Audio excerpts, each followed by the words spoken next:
ನಾವು ಸೇರಿದಾಗ ಎಷ್ಟಾನಂದವೋ, ಆಗ ಯೇಸುವನ್ನು ನೋಡಿ ಮಹಾನಂದದಿಂದ ಹಾಡುವೆವು. ಯಾತ್ರೆ ಉದ್ದವಾಗಿದ್ದಾಗ್ಯೂ ಹರ್ಷದಿಂದ ಸಾಗುವೆವು. ಇಕ್ಕಟ್ಟಾದ ಮಾರ್ಗದಿಂದ ಮುಂದೆ ಸಾಗಿ ಹೋಗುವ ಸ್ವರ್ಗ ಮಹಿಮೆಯಾಲಿ ನಾವು ಸೇರಿದಾಗ ಎಷ್ಟಾನಂದವೋ, ಆಗ ಯೇಸುವನ್ನು ನೋಡಿ ಮಹಾನಂದದಿಂದ ಹಾಡುವೆವು. ಭಯ ಹುಟ್ಟಿಸುವ ಸುದ್ದಿ ನಾವು ಕೇಳುವಾಗಲೂ ಸ್ಥಿರ ಚಿತ್ತದಿಂದ ನಾವು ಜೀವನ ಯಾತ್ರೆ ಮಾಡುವ ಸ್ವರ್ಗ ಮಹಿಮೆಯಾಲಿ ನಾವು ಸೇರಿದಾಗ ಎಷ್ಟಾನಂದವೋ, ಆಗ ಯೇಸುವನ್ನು ನೋಡಿ ಮಹಾನಂದದಿಂದ ಹಾಡುವೆವು. ಆಗ ಯೇಸುವನ್ನು ನೋಡಿ ಮಹಾನಂದದಿಂದ ಹಾಡುವೆವು.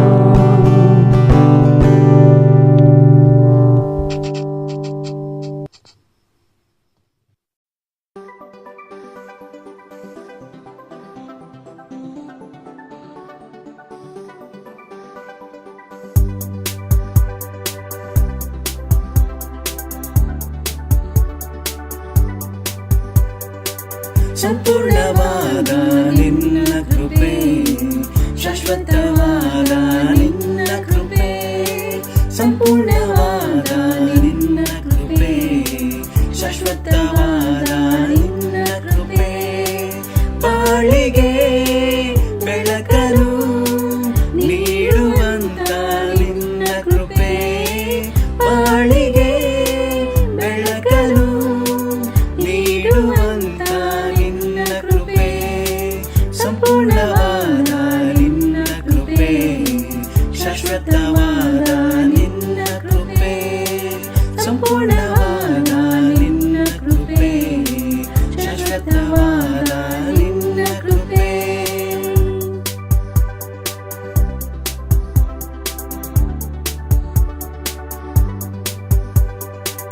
ಪಾಪಿಗೆ ಬಿಡುಗಡೆ ನೀಡಿದಂತ ನಿನ್ನ ಕೃಪೆ, ಪರಲೋಕದ ಭಾಗ್ಯವ ದಯಪಾಲಿಸಿದ ನಿನ್ನ ಕೃಪೆ, ಪಾಪಿಗೆ ಬಿಡುಗಡೆ ನೀಡಿದಂತ ನಿನ್ನ ಕೃಪೆ, ಪರಲೋಕದ ಭಾಗ್ಯವ ದಯಪಾಲಿಸಿದ ನಿನ್ನ ಕೃಪೆ, ಆತ್ಮದೇವನೇ ನಿನ್ನ ಕೃಪೆ, ಆರಾಧ್ಯ ದೇವನೇ ನಿನ್ನ ಕೃಪೆ, ಆತ್ಮದೇವನೇ ನಿನ್ನ ಕೃಪೆ, ಆರಾಧ್ಯ ದೇವನೇ ನಿನ್ನ ಕೃಪೆ, ಬಾಳಿಗೆ ಬೆಳಕನ್ನು ನೀಡುವಂತ ನಿನ್ನ ಕೃಪೆ, ಬಾಳಿಗೆ ಬೆಳಕನ್ನು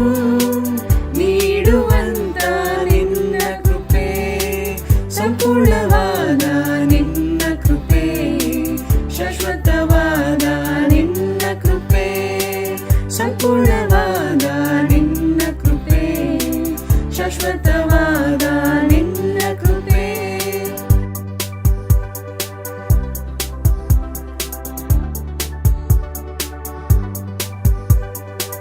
ಕರುಣೆಯ ತೋರಿದ ಪರಿಶುದ್ಧವಾದ ನಿನ್ನ ಕೃಪೆ, ನಿತ್ಯವಾದ ಮರಣದಿಂದ ಬಿಡುಗಡೆ ಮಾಡಿದ ನಿನ್ನ ಕೃಪೆ, ಕರುಣೆಯ ತೋರಿದ ಪರಿಶುದ್ಧವಾದ ನಿನ್ನ ಕೃಪೆ, ನಿತ್ಯವಾದ ಮರಣದಿಂದ ಬಿಡುಗಡೆ ಮಾಡಿದ ನಿನ್ನ ಕೃಪೆ, ಆತ್ಮದೇವನೇ ನಿನ್ನ ಕೃಪೆ, ಆರೋಗ್ಯದಾತನೇ ನಿನ್ನ ಕೃಪೆ, ಆತ್ಮದೇವನೇ ನಿನ್ನ ಕೃಪೆ, ಆರೋಗ್ಯದಾತನೇ ನಿನ್ನ ಕೃಪೆ, ಬಾಳಿಗೆ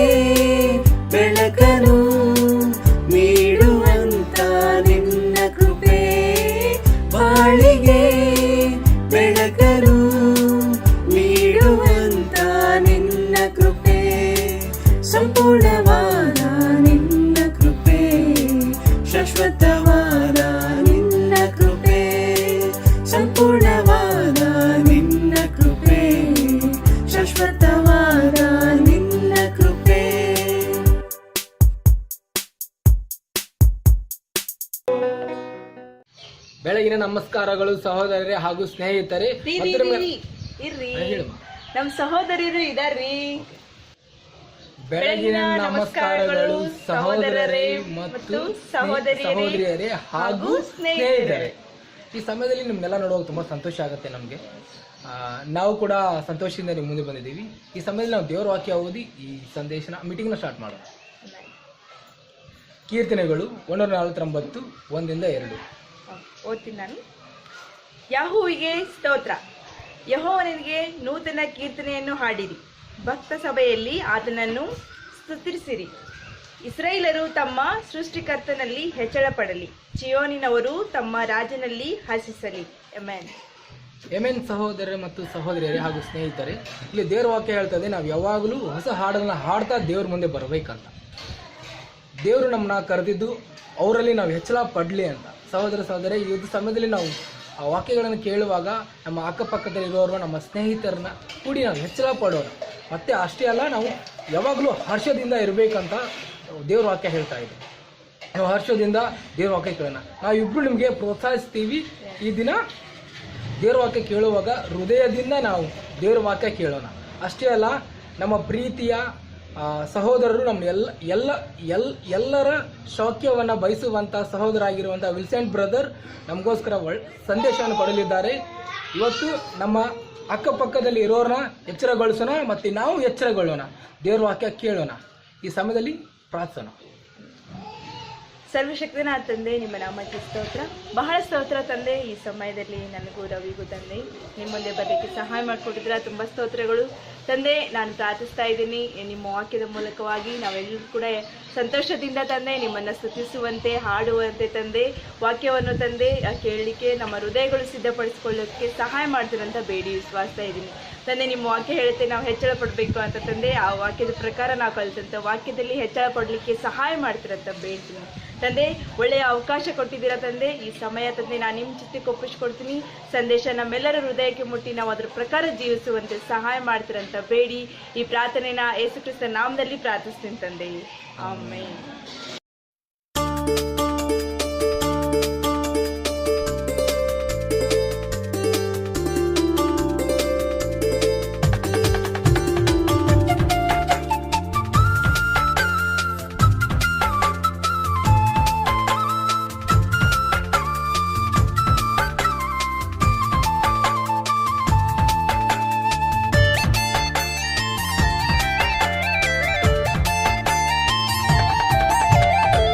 ಯೇಸುನಾಮ ಅತಿಶಯ ನಾಮ, ಪಾಪಿಗೆ ಪದನಾಮ.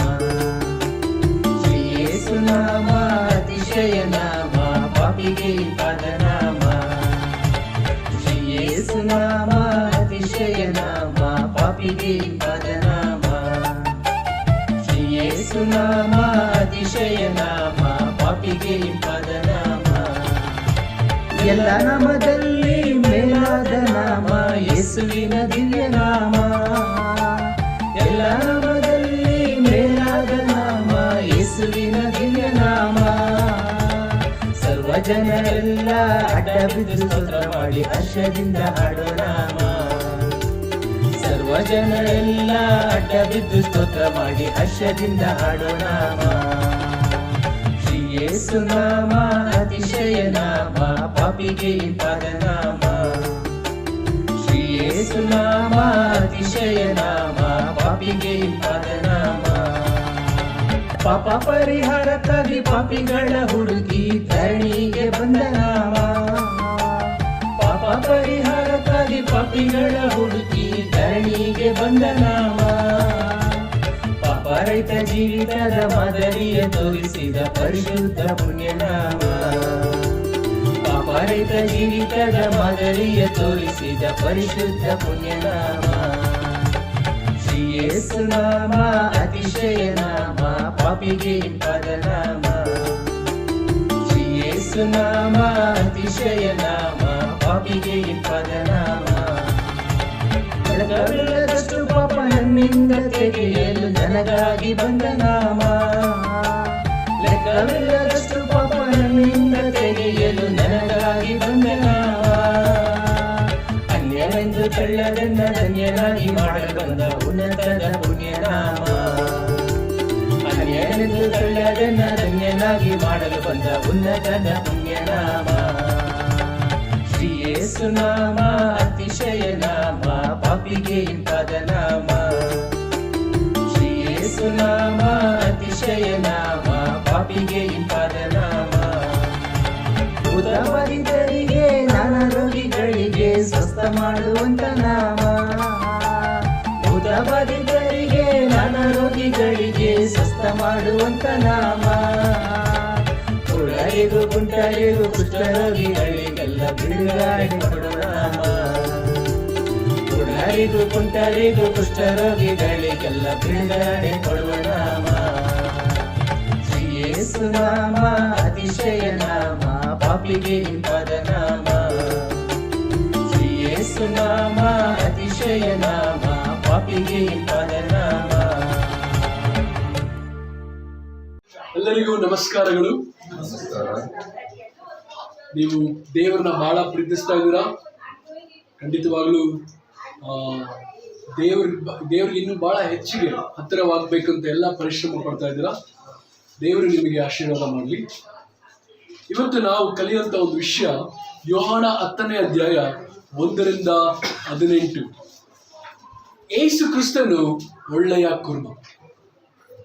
ಯೋಹಾನ 10ನೇ ಅಧ್ಯಾಯ 1-18 ಓದುವ. ನಿಮಗೆ ನಿಜ ನಿಜವಾಗಿ ಹೇಳುತ್ತೇನೆ,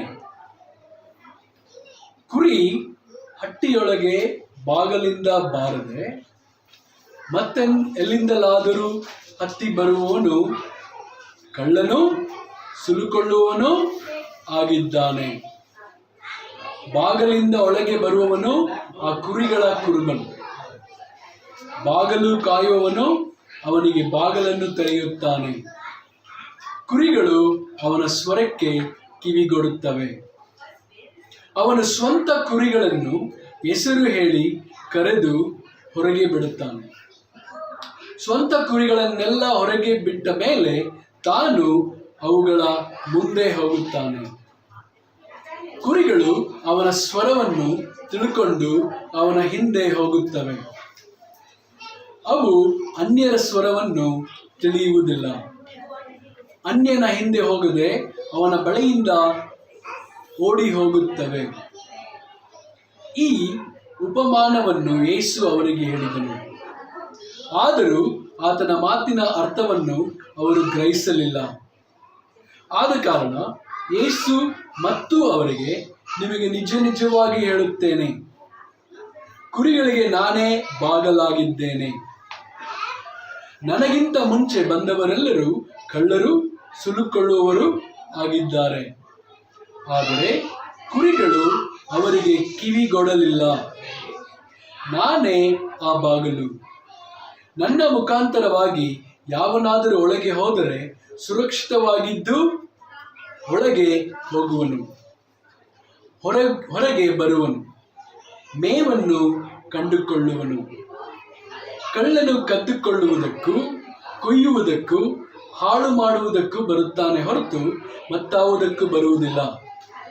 ನಾನಾದರೋ ಅವುಗಳಿಗೆ ಜೀವವೂ ಇರಬೇಕೆಂತಲೂ ಅದು ಸಮೃದ್ಧಿಯಾಗಿ ಇರಬೇಕೆಂತಲೂ ಬಂದನು. ನಾನೇ ಒಳ್ಳೆ ಕುರುಬನು. ಒಳ್ಳೆ ಕುರುಬನು ತನ್ನ ಕುರಿಗಳಿಗೋಸ್ಕರ ತನ್ನ ಪ್ರಾಣವನ್ನು ಕೊಡುತ್ತಾನೆ. ಕೂಲಿಯಾಳು ಕುರುಬನು ಕುರಿಗಳ ಒಡೆಯನೂ ಆಗಿರದೆ ತೋಳ ಬರುವುದನ್ನು ಕಾಣುತ್ತಲೇ ಕುರಿಗಳನ್ನು ಬಿಟ್ಟು ಓಡಿ ಹೋಗುತ್ತಾನೆ. ತೋಳವು ಅವುಗಳನ್ನು ಹಿಡಿಕೊಂಡು ಹಿಂಡನ್ನು ಚದರಿಸುತ್ತದೆ. ಅವನು ಕೂಲಿಯಾಳು.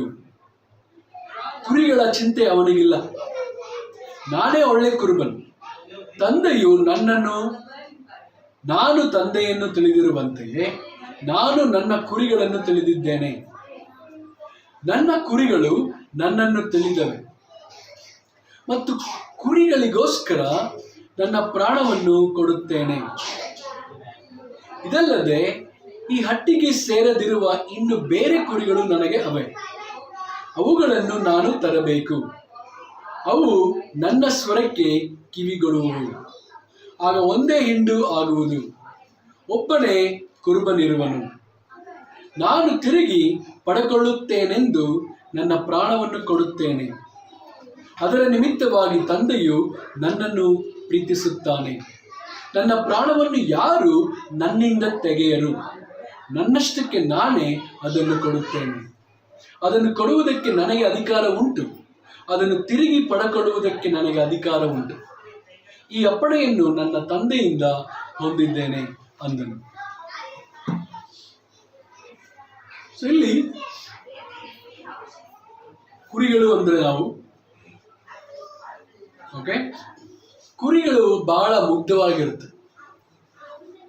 ನೀವು ಯೋಚನೆ ಮಾಡಿ ನೋಡಿದ್ದೀರಿ, ಸರ್ಕಸ್ ಅಲ್ಲಿ ನೋಡುವಾಗ ಹುಲಿ ಇರುತ್ತೆ, ಸಿಂಹ ಇರುತ್ತೆ, ಆನೆ ಇರುತ್ತೆ, ಮಂಗ ಇರುತ್ತೆ, ಚಿಂಪಾಂಜಿ ಇರುತ್ತೆ. ಬಟ್ ಕುರಿ ಇರೋದು ನೋಡಿದ್ದೀರಾ ಸರ್ಕಸ್ ಅಲ್ಲಿ? ಯಾಕಂದ್ರೆ ಕುರಿ ಬಹಳ ಮುಗ್ಧವಾದ ಒಂದು ಪ್ರಾಣಿ. ಅದು ಬಹಳ ಇನ್ನೋಸೆಂಟ್. ಅದಕ್ಕೆ ಎಷ್ಟೇ ಟ್ರೈನ್ ಮಾಡಿದ್ರು ಅದು ಬಹಳ ಮುಗ್ಧವಾಗಿ ಅದಕ್ಕೆ ಆ ಟೈಮಲ್ಲಿ ಏನ್ ಅನ್ಸುತ್ತೆ ಅದೇ ಮಾಡುತ್ತೆ. ಅದಕ್ಕೆ ಕುರಿಗಳನ್ನ ಪಳಗಲ್ಲ. ಸೊ ಇಲ್ಲಿ ಕುರಿ ಅಂದ್ರೆ ನಾವು ಶಿಷ್ಯರು, ಕುರುಬ ಅಂದ್ರೆ ಯೇಸು ಕ್ರಿಸ್ತ. ಇಲ್ಲಿ ಈ ಒಂದು 10ನೇ ಅಧ್ಯಾಯದಲ್ಲಿ ಯೇಸು ಕ್ರಿಸ್ತ ಇಷ್ಟೊಂದು ಯಾಕೆ ಮಾತಾಡಿದ್ರು ಕುರುಬ ಬಗ್ಗೆ, ಕುರಿಗಳ ಬಗ್ಗೆ ಅಂತ ನೋಡುವಾಗ 9ನೇ ಅಧ್ಯಾಯದಲ್ಲಿ ಏನಾಯ್ತು ಅಂತ ನಾವು ನೋಡ್ಬೇಕು. 9ನೇ ಅಧ್ಯಾಯದಲ್ಲಿ ಯೇಸು ಕ್ರಿಸ್ತು ಒಬ್ಬ ಹುಟ್ಟು ಕುರುಡನ್ನ ಸಬ್ಬತ್ ದಿನದಲ್ಲಿ ಗುಣ ಮಾಡ್ತಾನೆ. ಅವನು ಹುಟ್ಟು ಕುರುಡನಾಗಿದ್ದ. ಅವನು ಗುಣ ಮಾಡಿದಾಗ ಫರಿಸಾಯರು, ಧಾರ್ಮಿಕ ಗುರುಗಳು ನೋಡಿದ್ರು. ಅವರು ನಿಜವಾಗ್ಲೂ ಅವನಿಗೆ ಗುಣ ಆಗಿದೆ ಅಂತ ನಂಬಕ್ಕೆ ಒಪ್ತಾ ಇಲ್ಲ. ಅವನಿಗೆ ಬಹಳ ಪ್ರಶ್ನೆ ಮಾಡಕ್ಕೆ ಪ್ರಾರಂಭಿಸಿದ್ವಿ. ನಿಜವಾಗ್ಲೂ ನೀನ್ ಕುರುಡನಾಗಿದ್ದ? ಅವ್ರ ಅಪ್ಪ ಅಮ್ಮನೆಲ್ಲ ಅವ್ರು ಕೇಳಿದ್ರು, ನಿಮ್ ಮಗ ಹುಟ್ಟಿದಾಗಿಂದ ಕುರುಡನಾಗಿದ್ನಾ ಅಂದ್ರೆ ಒಪ್ಕೊಳ್ಳೋಕೆ ತಯಾರಾಗಿಲ್ಲ. ಯೇಸು ಕ್ರಿಸ್ತು ಗುಣ ಮಾಡಿದ್ದಾರೆ ಅಂದ್ರೆ ನಾವೊಬ್ಬರೇ ಒಳ್ಳೆ ಕೆಲಸ ಮಾಡಕ್ ಸಾಧ್ಯ ಅಂತ ಅವ್ರು ಅನ್ಕೊಂಡಿದ್ರು. ಆಮೇಲೆ ಯೇಸು ಕ್ರಿಸ್ತುಗೆ ಮೋಶೆ ಕಟ್ಟಳೆಯನ್ನ ಅವರು ಮೀರಿ ನಡೀತಾವ್ರೆ. ಸಬ್ಬತ್ ದಿನವನ್ನು ಸರಿಯಾಗಿ ಆಚರಿಸ್ತಾ ಇಲ್ಲ. ಸಬ್ಬತ್ ದಿನದಲ್ಲಿ ಇವರು ಗುಣ ಮಾಡಿದ್ರೆ ಇವ್ರು ಖಂಡಿತವಾಗ್ಲೂ ದೇವರಿಂದ ಬಂದಿಲ್ಲ ಅಂತ ಇವರು ನಿರ್ಧರಿಸಿದ್ರು. ಸೊ ಈ ರೀತಿ ಸಾಮಾನ್ಯವಾಗಿ ಯಾರಾದ್ರೂ ಏನಾದ್ರೂ ಒಳ್ಳೇದಾದ್ರೆ ಎಲ್ಲರಿಗೂ ಸಂತೋಷ ಆಗ್ಬೇಕಲ್ಲ. ಅಂದ್ರೆ ಇವ್ರಿಗೆ ಹೊಟ್ಟೆ ಹೊರಿತಾ ಇದ್ರೆ ಸಂತೋಷ ಪಡ್ತಾ ಇಲ್ಲ. ಬಟ್ ಇವ್ರಿಗೆ ಕೋಪ ಬಂದಿದೆ ಅದ್ರ ಬದಲಾಗಿ. ಸೊ ನಂತರ ನಾವು ಯೋಹಾನ 9:34 ನೋಡ್ತೀವಿ, ಅವನ್ನ ಹೊರಗಡೆ ಕಳಿಸ್ಬಿಟ್ರು. ನೀನು ಇಲ್ಲಿರೋದು ಬೇಕಾಗಿಲ್ಲ, ನೀನು ಸುಳ್ಳು ಹೇಳ್ತಾ ಇದ್ದೆ, ನೀನು ನಿಜವಾಗ್ಲೂ ಗುಣ ಆಗಿಲ್ಲ. ಸೊ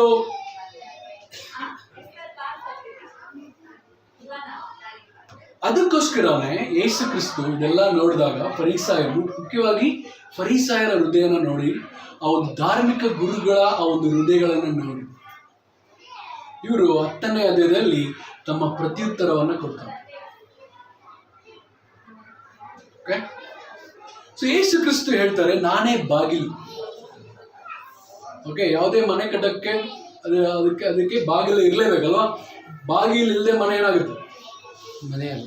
ಮನೆನೇ ಅಲ್ಲ, ಮನೆಗೆ ಬಾಗಿಲಿರ್ಬೇಕು. ಅದೇ ತರ ಒಂದು ಕುರಿ ಹಟ್ಟಿಗೆ ಬಾಗಿಲು ಇರಲೇಬೇಕು. ಸೊ ಕುರಿ ಹಟ್ಟಿ ಅಂದ್ರೆ ಆಗಿನ ಕಾಲದಲ್ಲಿ ಒಂದು ಕಲ್ಲು, ಕಲ್ಲಿನ ಮುಖಾಂತರ ಒಂದು ಕಾಂಪೌಂಡ್ ಮಾಡಿರ್ತಾ ಇದ್ರು. ಅಲ್ಲಿ ಒಂದು ಚಿಕ್ಕ ಬಾಗಿಲು ಇರ್ತಾ ಇತ್ತು. ಸೊ ಮುಖ್ಯವಾಗಿ ಅಲ್ಲಿ ಕುರುಬ ಬಂದ್ಬಿಟ್ಟು ಆ ಬಾಗಿಲು ಇರ್ತಾರಲ್ಲ, ಅಲ್ಲಿ ಮಲ್ಕೊಂಡ್ಬಿಡ್ತಾರೆ.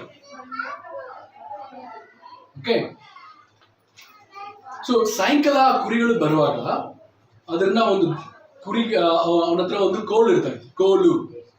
ಅದನ್ನ ಮುಟ್ಟಿ ನೋಡ್ತಾ ಇದ್ದ, ಯಾವುದೇ ಕುರಿಗಳಿಗೆ ಏನಾದ್ರೂ ಪೆಟ್ಟಾಗಿದ್ಯಾ, ನೋವಾಗಿದ್ಯಾ, ಗಾಯ ಆಗಿದ್ಯಾ ಅಂತ ನೋಡ್ತಾ ಇದ್ದ. ಎಲ್ಲಾ ಕುರಿಗಳು ಚೆನ್ನಾಗಿರುವಾಗ ಅವಾಗ ಒಳಗಡೆ ಕಳಿಸ್ತಾರೆ. ಆಮೇಲೆ ಆ ಆ ಬಾಗಿಲಲ್ಲಿ ಯಾಕೆ ಮಲಗ್ತಾ ಇದ್ದ ಅಂದ್ರೆ, ಒಂದು ಬೇರೆ ಪ್ರಾಣಿಗಳು, ಕ್ರೂರ ಮೃಗಗಳು ಒಳಗಡೆ ಬರಬಾರ್ದು, ತಮ್ಮ ಕುರಿಗಳಿಗೆ ಹಾನಿ ಮಾಡಬಾರ್ದು, ಒಂದು ಕಾರಣ. ಎರಡನೇ ಕಾರಣ, ಈ ಕುರಿಗಳು ಅವನ್ನ ದಾಟಿನೇ ಹೋಗ್ಬೇಕು. ಓಕೆ, ಅವನ ದಾಟಿ ಹೋಗುವಾಗ ಅವನಿಗೆ ಗೊತ್ತಾಗ್ಬಿಡುತ್ತೆ, ಓಕೆ ಕುರಿ ಹೋಗ್ತಾ ಇದೆ ಅಂತ ಅಲ್ವಾ. ಸೊ ಅವನಲ್ಲೇ ಇರ್ತಾ ಇದ್ದ. ಸೊ ಇಲ್ಲಿ ಬಾಗಿಲು ಅಂದ್ರೆ ಅರ್ಥ ಏನು ಅಂದ್ರೆ, ಯೇಸು ಕ್ರಿಸ್ತರು ಸ್ವರ್ಗಕ್ಕೆ ಹೋಗಕ್ಕೆ ಬಾಗಿಲಾಗಿದೆ. ಬಹಳ ಜನ ಹೇಳ್ಬೋದು, ಓಕೆ ಅವ್ರು ನನ್ನನ್ನು ಹಿಂಬಾಲಿಸಿದ್ರೆ ನೀವು ಸ್ವರ್ಗಕ್ಕೆ ಹೋಗ್ತೀರಿ, ನಿತ್ಯ ಜೀವನ ಅನ್ಕೊಂತೀರಿ ಅಂತ. ಆದ್ರೆ ಯೇಸು ಕ್ರಿಸ್ತರು ಹೇಳ್ತಾರೆ, ನಾನು ಒಬ್ಬನೇ ಬಾಗಿಲು, ನನ್ನ ಮುಖಾಂತರ ನೀವು ಸ್ವರ್ಗಕ್ಕೆ ಹೋಗಕ್ಕೆ ಸಾಧ್ಯ, ದೇವ್ರ ಹತ್ರ ಒಳ್ಳೆ ಸಂಬಂಧ ಇಟ್ಕೊಳ್ಳೋಕೆ ಸಾಧ್ಯ, ನನ್ನಿಂದ ಹೊರತು ಸಾಧ್ಯವಿಲ್ಲ. ನಿಮಗೆ ರಕ್ಷಣೆ ಬೇಕು, ಓಕೆ, ನಿಮಗೆ ಒಳ್ಳೆ ಮೇವು ಬೇಕು, ನಿಮಗೆ ಸುರಕ್ಷತೆ ಬೇಕು ಅಂದ್ರೆ ನೀವು ನನ್ನ ಬಾಗಿಲ ಒಳಗಡೆ ಬರಬೇಕು, ನನ್ನ ಹಟ್ಟಿಲಿ ಇರಬೇಕು ಅಂತ ಯೇಸು ಕ್ರಿಸ್ತ ಹೇಳ್ತಾರೆ. ಬಹಳ ಸಮಯದಲ್ಲಿ ನಮಗೆ ಕೆಲವು ಸಮಯದಲ್ಲಿ ಯೋಚನೆ ಬರುತ್ತೆ, ನಾನು ಇಷ್ಟು ವರ್ಷ ಯೇಸು ಕ್ರಿಸ್ತನ ಹಿಂಬಾಲಿಸ್ತಾ ಇದ್ದೀನಿ, ನನಗೇನು ಸಿಕ್ಕಿದೆ, ನನ್ನ ಜೀವನದಲ್ಲಿ ಏನು ಉದ್ಧಾರ ಆಗಿದೆ? ಓಕೆ, ಬೇರೆ ದಾರಿಯಲ್ಲಿ ಹೋಗಿದ್ರೆ ಏನಾದರೂ ಯಶಸ್ವಿ ಪಡ್ಕೊತಾ ಇದ್ನೋ ಏನೋ ಗೊತ್ತಿಲ್ಲ, ಅಥವಾ ಇನ್ನೂ ಆಶೀರ್ವಾದಗಳು ಬರ್ತಾ ಇದ್ದೋ ಏನೋ ಗೊತ್ತಿಲ್ಲ ಅಂತ ಕೆಲವರಿಗೆ ಅನ್ನಿಸ್ತಾ ಇದೆಯಾ? ಕೆಲವು ಸಮಯದಲ್ಲಿ ಶೋಧನೆ ಬರ್ತಾ ಬೇರೆ ಬಾಗಿಲು ಮೂಲಕ ಹೋಗಕ್ಕೆ. ಕೆಲವು ಸಮಯದಲ್ಲಿ ನನಗೆ ಆ ಥರ ಆಗಿದೆ, ನಾನು ಆ ಥರ ಯೋಚನೆ ಮಾಡಿದ್ದೀನಿ. ನನ್ನ ಜೊತೆಯಲ್ಲಿ ಓದಿರೋಂಥ ಸುಮಾರು ಜನ, ಓಕೆ, ಸೊ ಸುಮಾರು ಜನ ಬಹಳ ಶ್ರೀಮಂತರಾಗಿದ್ದಾರೆ. ಓಕೆ, ಅವ್ರ ಹತ್ರ ಕಾರುಗಳು ದೊಡ್ಡ ಸ್ವಂತ ಮನೆಗಳೆಲ್ಲ ಇರ್ತವೆ. ಕೆಲವೊಮ್ಮೆ ನಾನು ಅನ್ಕೊಂಡಿದ್ದೀನಿ, ಯೇಸು ಕ್ರಿಸ್ತ ಹಿಂಬಾಲಿಸಿದ್ರೆ ಇವತ್ತು ನನಗೆ ಮನೆ ಇಲ್ವಾ, ಏನೋ ನನಗೆ ಅಷ್ಟೊಂದು ಹಣ ಇಲ್ವಾ, ಆ ಥರ ಅನ್ನಿಸ್ತಿದ್ದೆ. ಬಟ್ ಸ್ವಲ್ಪ ಆಳವಾಗಿ ಯೋಚನೆ ಮಾಡುವಾಗ ನನ್ನ ಹತ್ರ ಇರೋ ಮುಖ್ಯವಾದ ಕೆಲವು ವಿಷಯಗಳು ಅವ್ರ ಹತ್ರ ಇಲ್ಲ.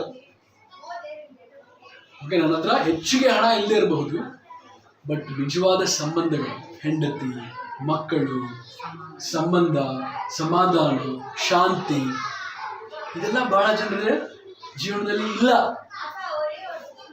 ಓಕೆ, ಬಟ್ ಕೆಲವು ಸಮಯದಲ್ಲಿ ನಾವೇನು ನೋಡೋದು, ಬರೀ ಬೇರೆ ನೋಟ ಮಾತ್ರ ನೋಡ್ತೀವಿ. ಓ, ಕಾರಲ್ಲಿ ಹೋಗ್ತಾವ್ರೆ, ಸ್ವಂತ ಮನೆ ಇದು. ಇನ್ನೂ ಕಾರು, ಸ್ವಂತ ಮನೆ, ಇದು ನಿಜವಾಗ್ಲೂ ಎಲ್ಲ ರೀತಿಯಾದ ಸಂತೋಷ ಮತ್ತು ಸಮಾಧಾನ ತಂದುಕೊಡಕ್ಕೆ ಸಾಧ್ಯ ಇಲ್ಲ. ನಿಜವಾದ ಸಂತೋಷ ಯೇಸು ಕ್ರಿಸ್ತನ ಮೂಲಕ ಮಾತ್ರನೇ ಸಾಧ್ಯ. ಸೊ ನಮಗೆ ಬೇರೆ ಶೋಧನೆಗಳು ಆ ಥರ ಆಗ್ತಾ ಇದೆ, ಅಥವಾ ಬೇರೆ ದಾರಿನ ಹುಡ್ಕೊಂಡು ಹೋಗ್ತಾ ಇದ್ದೀವಿ. ಯೇಸು ಕ್ರಿಸ್ತನೇ ನನಗೆ ಬಾಗಿಲ ಅಂದ್ರೆ ಅವಾಗ ನನ್ನ ಜೀವನ ಹೆಂಗಿರ್ಬೇಕು? ಊಹೆ ಮಾಡಿ ನೋಡಿ, ಯೇಸು ಕ್ರಿಸ್ತನೇ ನನಗೆ ಬಾಗಿಲು ಅಂದ್ರೆ ನನ್ನ ಜೀವನ ಯಾವ ರೀತಿಯಲ್ಲಿ ಇರಬೇಕು ಅಂದ್ರೆ ಏನು? ನಮ್ಮ ಒಂದು ಮುಖ್ಯವಾದ ಒಂದು ಸ್ಥಾನ ನಮ್ಮ ಜೀವನದಲ್ಲಿ ಯೇಸು ಕ್ರಿಸ್ತರಿಗೆ ಗೊತ್ತು. ಸೊ ಯೇಸು ಕ್ರಿಸ್ತ ಹೇಳ್ತಾರೆ, ನನಗಿಂತ ಹೆಚ್ಚಾಗಿ ನೀವು ನಿಮ್ಮ ತಂದೆ ತಾಯಿನ ಪ್ರೀತಿಸಿದ್ರೆ, ನನಗಿಂತ ಹೆಚ್ಚಾಗಿ ನೀವು ನಿಮ್ಮ ಮಕ್ಕಳನ್ನ ಪ್ರೀತಿಸಿದ್ರೆ, ನನಗಿಂತ ಹೆಚ್ಚಾಗಿ ನೀವು ನಿಮ್ಮ ಗಂಡ ಹೆಂಡತಿನ ಪ್ರೀತಿಸಿದ್ರೆ, ನೀವು ನನ್ನನ್ನು ಹಿಂಬಾಲಿಸಕ್ಕೆ ಆಗಲ್ಲ, ನನ್ನ ಶಿಷ್ಯನಾಗಿರೋಕ್ಕೆ ಸಾಧ್ಯ ಇಲ್ಲ. ಸೊ ಯೇಸು ಕ್ರಿಸ್ತು ಅಂದ್ರೆ ನಿಮ್ಮ ಗಂಡನ, ನಿಮ್ಮ ಹೆಂಡತಿನ ಪ್ರೀತಿ ಮಾಡಬೇಡ್ರಿ ಅಂತ ಹೇಳ್ತಾ ಇಲ್ಲ, ನಿಮ್ಮ ತಾಯಿ ತಂದೆನ ಪ್ರೀತಿ ಮಾಡಬೇಡ್ರಿ ಅಂತ ಇಲ್ಲ, ಮಕ್ಕಳನ್ನ ಪ್ರೀತಿ ಮಾಡಬೇಡ್ರಿ ಅಂತ ಇಲ್ಲ. ಆದ್ರೆ ಹೇಳ್ತಾರೆ, ನಿಜವಾಗಲೂ ನಿಮಗೆ ನಿಮ್ಮ ಹೆಂಡತಿ ಹತ್ರ, ಗಂಡ ಹತ್ರ, ಮಕ್ಕಳ ಹತ್ರ ಒಳ್ಳೆ ಸಂಬಂಧ ಇರ್ಬೇಕಂದ್ರೆ ಮೊದಲು ನೀವು ನನ್ನ ಹತ್ರ ಒಳ್ಳೆ ಸಂಬಂಧ ಇಟ್ಕೋಬೇಕು. ನನ್ನ ಸಂಬಂಧ ಗಟ್ಟಿಯಾಗಿದ್ರೆ ಏನಾಗುತ್ತೆ? ಬೇರೆ ಸಂಬಂಧಗಳು ಗಟ್ಟಿ ಆಗುತ್ತವೆ. ಬಹಳ ಸಮಯದಲ್ಲಿ ನಾವು ದೇವ್ರನ್ನ ಬಿಟ್ಬಿಡ್ತೀವಿ, ಬೇರೆ ಸಂಬಂಧಗಳು ಗಟ್ಟಿಯಾಗಿ ನಿಲ್ಲ. ನೀವು ನೋಡ್ರಿ, ಎಷ್ಟೊಂದು ಜನ ಹೀರೋಗಳು, ಹೀರೋಯಿನ್ಗಳು ನೀತಿ ಪಾಠಗಳೆಲ್ಲ ಹೇಳ್ಕೊಟ್ಟಿದ್ದಾರೆ, ಬಟ್ ಬಹಳ ಜನರ ಮನೆಗಳು ಒಡೆದೋಗಿದೆ. ಓಕೆ, ಮುಖ್ಯವಾದ ಕಾರಣ ದೇವರ ಮಧ್ಯದಲ್ಲಿ. ದೇವರ ಗಟ್ಟಿಯಾಗಿ ಇಟ್ಕೊಂಡ್ರೆ ಬೇರೆ ಎಲ್ಲಾ ರೀತಿಯಾದ ಸಂಬಂಧಗಳು ಗಟ್ಟಿಯಾಗಿ ಇರುತ್ತೆ. ಅದು ದೇವರೇ ನಮ್ಮ ಜೀವನದಲ್ಲಿ ಗಟ್ಟಿಯಾಗಿಲ್ಲ ಅಂದ್ರೆ ಬೇರೆ ಸಂಬಂಧಗಳು ಗಟ್ಟಿಯಾಗಿರೋಕ್ಕೆ. ಅದಕ್ಕೆ ಬಾಗಿಲು, ನಿಮ್ಮ ಬಾಗಿಲು ಇವತ್ತು ಯಾರಾಗಿದ್ದಾರೆ. ಓಕೆ, ನಂತರ ಯೇಸು ಕ್ರಿಸ್ತು ಕಳ್ಳನ ಬಗ್ಗೆ ಮಾತಾಡ್ತಾರೆ. ಕಳ್ಳನು ಕದ್ದುಕೊಳ್ಳುವುದಕ್ಕೂ ಮತ್ತು ಕೊಲ್ಲುವುದಕ್ಕೂ ಬರ್ತಾನೆ. ಕಳ್ಳ ಯಾವಾಗಾದ್ರೂ ಒಳ್ಳೆ ಕೆಲಸ ಮಾಡಕ್ಕೆ ಬರ್ತಾನ ಮನೆಗೆ? ನಿಮ್ಮ ಮನೇಲಿ ಅಡುಗೆ ಮಾಡಿಲ್ಲ, ಸರಿ ನಾನು ಅಡುಗೆ ಮಾಡಿ ಇಟ್ಬಿಟ್ಟು ಹೋಗ್ತೀನಿ ಅಂತ ಕಳ್ಳ ಯಾವಾಗಾದ್ರೂ ಬಂದಿದ್ದಾನ? ವಾಟ್ಸಪ್ ಮಾಡಿ ಬರ್ತಾ ಇದ್ದೀನಿ ಅಂತ ಹೇಳ್ತಾನ? ಯಾರು ಗೊತ್ತಿಲ್ಲದೆ ಇರುವಾಗ ಬರ್ತಾನೆ, ನೀವು ಇಲ್ಲದೆ ಇರುವಾಗ ಬರ್ತಾನೆ. ಓಕೆ, ಯಾವುದಾದ್ರೂ ಬೆಲೆಯುಳ್ಳ ಶ್ರೇಷ್ಠವಾದ ವಸ್ತುಗಳಿದ್ರೆ ಅದನ್ನ ಎತ್ಕೊಂಡು ಹೋಗ್ಬಿಡ್ತಾರೆ. ಅಕಸ್ಮಾತ್ ನೀವು ಅಡ್ಡ ಬಂದ್ರೆ ನಿಮ್ಮನ್ನು ಕೊಂದ್ಬಿಡ್ತಾರೆ. ಓಕೆ, ಸೊ ಯೇಸು ಕ್ರಿಸ್ತು ಕಳ್ಳ ಅಂದ್ರೆ ಯಾರ ಬಗ್ಗೆ ಮಾತಾಡ್ತಾರೆ? ಯಾರ ಬಗ್ಗೆ ಮಾತಾಡ್ತಾರೆ ಹೇಳಿ? ಓಕೆ, ಸೈತಾನ್ ಬಗ್ಗೆ. ಓಕೆ, ಬೇರೆ ಯಾರಾದ್ರೂ ಬೇರೆ ಏನಾದ್ರು ಉತ್ತರ? ಓಕೆ, ಯಾ ಮಂಜುನಾ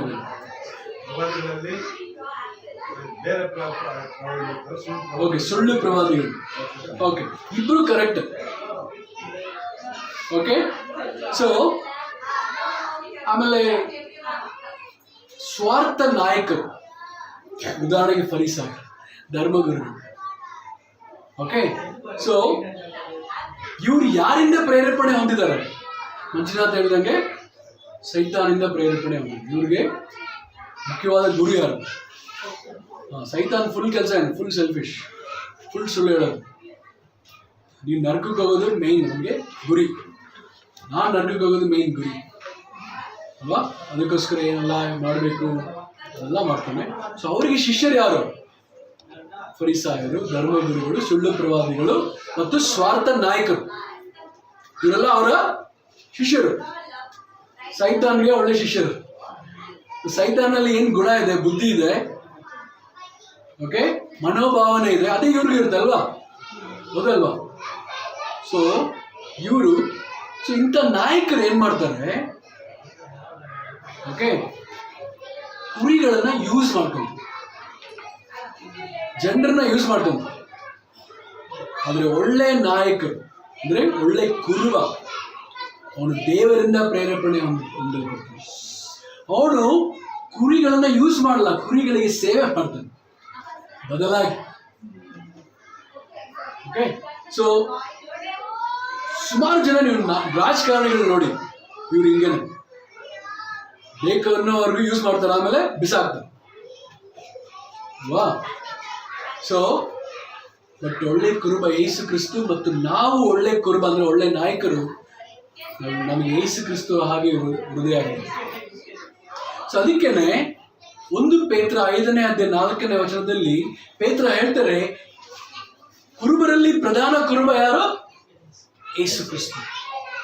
ಚೀಫ್ ಶೆಪರ್ಡ್, ಪ್ರಧಾನ ಕುರುಬ. ಅಂದ್ರೆ ನಾವು ಪ್ರಧಾನ ಕುರುಬನ ಹಾಗೆ ಇರ್ಲಿಕ್ಕೆ ನಾವು ಎಲ್ಲಾ ಪ್ರಯಾಸ ಪಡ್ಬೇಕು. ಸೈತಾನ್ ತರ ಅಲ್ಲ, ಸ್ವಾರ್ಥಿಗಳಾಗಿ ಜನರನ್ನ ಯೂಸ್ ಮಾಡ್ಬೇಕು. ಓಕೆ, ಜನರಿಗೆ ಸೇವೆ ಮಾಡಿ. ಯಾವುದೋ ಒಂದು ಪಿಕ್ಚರ್ ಎಲ್ಲ ನೋಡಿದೆ, ಗುರುಗಳು, ಗುರು ಇದ್ದಾರೆ, ಯೇಸು ಇದ್ದಾರೆ. ಸ್ವಾಮೀಜಿ ಕಾಲ್ನ ಒಬ್ಬ ಶಿಷ್ಯ ತೊಳಿತಾವನೆ, ಅದೇ ನೀರನ್ನ ಕುಡಿತಾವನೆ. ಬಟ್ ಇಲ್ಲಿ ಯೇಸು ಕ್ರಿಸ್ತು ಶಿಷ್ಯರ ಕಾಲ್ನ ತೊಳಿತಾವನೆ. ಎಷ್ಟೊಂದು ವ್ಯತ್ಯಾಸ ಇದೆ.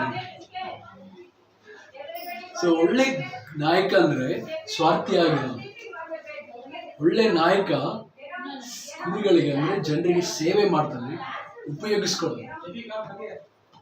ಓಕೆ, ಅದಕ್ಕೆ 10ನೇ ವಚನದಲ್ಲಿ ಕಳ್ಳ ಕದ್ದುಕೊಳ್ಳುವುದಕ್ಕೂ ಕೊಲ್ಲುವುದಕ್ಕೂ ಬರ್ತಾನೆ, ಆದ್ರೆ ನಾನು ನಿಮಗೆ ಪರಿಪೂರ್ಣ ಸಮೃದ್ಧಿಯಾದ ಜೀವನವನ್ನು ಕೊಡಲಿಕ್ಕೆ ಬಂದಿದ್ದೀನಿ.